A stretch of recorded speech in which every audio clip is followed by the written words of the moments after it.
Hello, friends. Welcome to the SIPS series.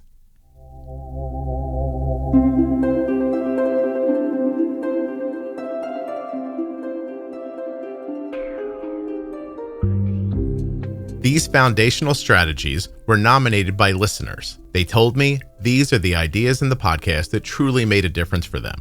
So I distilled them down into short, actionable insights. There's not going to be any fluff or complex jargon, just practical, real-world diabetes management that you can start applying today. And I know your time is valuable, so we're keeping these short. Another small sip will come out once a week for the foreseeable future. If you like what you hear, check out the Pro Tip series or the Bold Beginnings series for more. Those series are available in the menu at juiceboxpodcast.com, and you can find complete lists of all of the series in the featured tab on the private Facebook group. Please remember that nothing you hear on the Juicebox Podcast should be considered advice, medical or otherwise. Always consult a physician before making any changes to your healthcare plan or becoming bold with insulin.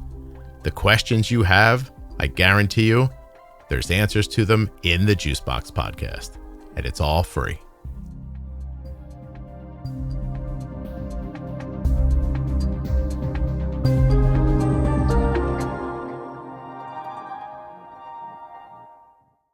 I am in the position very frequently where newly diagnosed people are looking to me for help or answers or direction. And while they are speaking, it becomes obvious to you that they need encouragement. And I have said before that I think a lot of my job is like, I feel like I'm like a coach that just like whacks you on the ass as you're running out on the field and goes, you can do it. Go get them, right? That kind of like an idea. But you actually physically have to say something to them at the end of your conversation. And that was hard for me. Like, what do you say? What are your parting words to somebody who's like, hey, I just got diagnosed with type 1 diabetes. I'm freaking out. I don't think I'm going to be able to eat the same way anymore. They told me I can't run. I'm a huge runner. I don't understand. And my mom is telling me it's my fault. Like, you're having that conversation with somebody. And then at the end, there's a pause, and it's the time for Scott to speak. Right. Like you're supposed to solve it all and give them rainbows and unicorns, right? You can't just go, I wouldn't worry about it. I think it'll be fine. Right. What I've learned to tell people, which I believe, is that diabetes is hard. And I don't want to lie to you. I don't think it ever gets easier. But you can get so good at it that it could feel easy some days. And sometimes more than that. Like, true. This hard thing is hard, right? Think of yourself as Bryce Harper. Baseball is incredibly difficult. But when I watch him do it, I go, I bet you I could do that. Because he makes it look so easy, right? Now, I'm not saying you have to be an all-star to do this.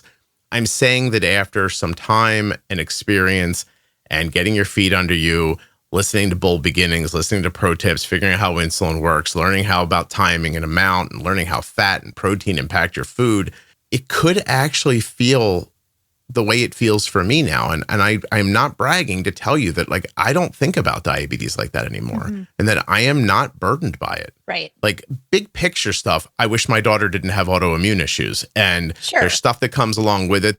I probably sell my leg to make go away for her. Like, do you know what I mean? But like, I'm not burdened by it. And most of the time, and I say this with a lot of deference, and I realize I don't have type 1 and I'm just a caregiver. It does feel easy to me most days, but it's because I know what to do when something happens. Right. Yeah. Your example of like a baseball player or a basketball player, just because they look good on the TV when you're watching these professional, right? They have practiced That's right. their sport so much that 99% of the time, they're going to catch the catch, they're going to make the shot, they're going to do the thing that they expect to happen because they've practiced and they know how it works. And eventually with diabetes, you will get to that point. Is it going to happen a week from diagnosis? No. And I feel horrible saying that too. Yeah, right. Easy is not a word that belongs in discussion with diabetes. Diabetes is not easy. Yeah. It's not. But as you figure out your variables, and they are your variables, as you figure them out and grow into, from 5 to 20 or however, whenever you were diagnosed, you're going to find the things that do work most of the time. It is going to be easier. despite still having to put thought into the picture that you'd otherwise be like, I really wish I didn't have to think about it. I do too, 100%. Yeah. I mean, 36 years, I'm still like, man, if the man on the corner was like, I'll just take that all from you, I'd be like, sure. Here Listen, you go, man. I've done some pretty heavy joking. If you just said to me, like, just kill one person you've never met before, I'd be like, oh, I could probably do that. It's terrible. I would do anything to get rid of it. I wouldn't hurt another person, but I would do almost anything else to get rid of it. Your example is so spot on. While you were talking, you know, my son's older now. He's going to be 25, next month. Oh. But in college and his entire life, he played baseball. Mm-hmm. And I have a video on I always tell people, don't tell him this if you ever meet him, but like I have his last college home run video on my desktop. And every once in a while I pop it up and I watch it. And it's an at-bat where he takes a ball and he doesn't swing, and he gets a high fastball and he cuts at it and he misses it. And then the guy tries to throw him a breaking pitch off the plate and he just hits it. And they were in a stadium that day. So they were in a professional baseball stadium, and my son hit the ball out of the stadium, like in right field, right? Out over the wall, over the grandstand, out of the stadium. It's a minor league park, but it's a full-size stadium. If you watch that video, you just think like, wow, look how good that kid is at that. But as you're talking, what I recalled moreover was 3 days a week, all summer long, with an instructor, by himself on a baseball field, hitting 300 baseballs. 100%. 95 degrees outside, humidity. It's not even baseball season anymore. Like right now it's cold and he's doing it. Now he's inside and he's doing it. Hundreds and hundreds of baseballs, and so much, and I'm not kidding you, so much failure and despair and wanting to give up and cursing and screaming and crying and throwing things for years and years and years and years and years to hit one fucking home run in college. Yeah. And I guarantee he wouldn't trade it in. So he wouldn't, no. And what stuck there is, I got this sense once I started really running, is the concept of, in the moment, he knew internally that he was going to hit that ball that was the home run. He knew it was going to happen. The connection, he could feel it. He was like, that was it. Like, it's this feeling of, I know I've put all the pieces together in the right way. This run is 100%. The pace, the weight, the breathing, everything is fitting together. But it's only because you've done it for so long. And if for some reason it doesn't work out, you just do it again. You do it right. Yeah, right? Because success isn't going to come quickly. And it might come more difficultly to some people than others. You know, in the end, the goal is not to always hit a home run. My son became a very good hitter, and it took him years, like years and years and years to do it. During COVID, when we were all hiding in our houses, my son like flew across the country and like worked in a place that was still up and running, and just to hit a baseball, like because everybody else stopped playing baseball. He's like, I'm not going to stop playing. That's what makes that home run magical. Like, it's not about the home run. Like, I see him 4 years old and 10 years old and 12 and 15 when he hits it, like, in all the effort and the work he put into it. And the good news is, around diabetes, you're not going to have to put nearly as much work into diabetes as you are into learning how to hit a fastball. Like, 'cause that's hard too. It's not going to take you 15 years to learn your diabetes. No. Right. And so to me, like, that's it. Like, diabetes is hard. I wouldn't take that from anybody. I don't know what it's like to have it. I do know what it's like to help somebody with it. It's hard for me. I can see how hard it is for her, even though I don't imagine I completely understand it. But most days, it's not that hard. And it comes from doing that work and not just blindly trying, but purposefully trying. I can't tell you how many bad hitting coaches my son had. And what a moment it was when he met a good one. You know what I mean? When he got good tools to practice repetition on. Anyway. Right. Yeah. And or a good connection. I think that actually brings in a good point of, maybe the other ones were good, but they weren't personality matches for how he was going to receive the information and the instruction from them. Possible. The same in diabetes, right? You may find the educator, the clinician that you click with, and that might be after going through 2, 4, 6 of them. Yeah.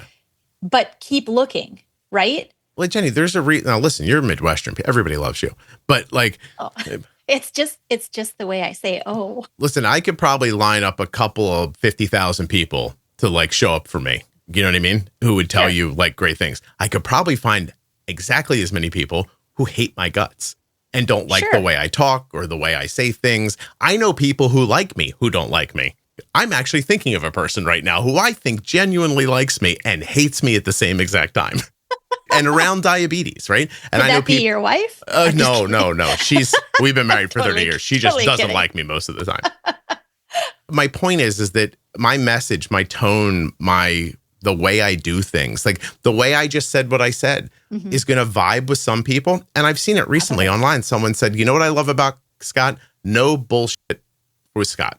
Just says it. In another episode recently, I just thanked the ADA for finding their balls on something. That's not a thing most people say out loud, right? But at the same time, I could come off coarse or abrasive, or I got a review the other day. The woman's like, I love this podcast. I wish he'd stop saying Jesus Christ and goddamn so much. Sure. I'm not even saying it on purpose, but I grew up in the 70s and there was a lot of cursing. It's how it comes out of my mouth. Like, I don't even know what to tell you. Right. So that's a good point. If you're not vibing with the person you're doing the thing with, stop beating your head against the wall and go find somebody else. Right. Yeah. Same with this podcast. Yeah, because you're going to absorb the same information in a way that actually meets your need, and you're going to use it then. You go find what works for you. Pumps, CGMs, people you're getting information from, doctors, do not stand and beat your head against the wall. Like, don't. No. Listen, I want you to listen to the podcast, but if I'm not right for you, then go find something else that will help you. I mean, stay subscribed and keep downloading the episodes to help and stuff like that, but you don't have to listen, you know?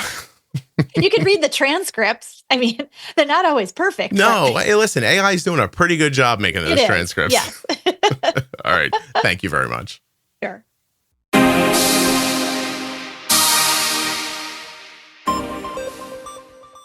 Are you starting to see patterns, but you can't quite make sense of them? You're like, oh, if I bolus here, this happens, but I don't know what to do. Should I put in a little less, a little more? If you're starting to have those thoughts, if you're starting to think, this isn't going the way the doctor said it would, I think I see something here, but I can't be sure. Once you're having those thoughts, you're ready for the Diabetes Pro Tip series from the Juicebox Podcast. It begins at episode 1000. You can also find it at juiceboxpodcast.com up in the menu, and you can find a list in the private Facebook group. Just check right under the featured tab at the top. It'll show you lists of a ton of stuff, including the Pro Tip series, which runs from episode 1000 to 1025.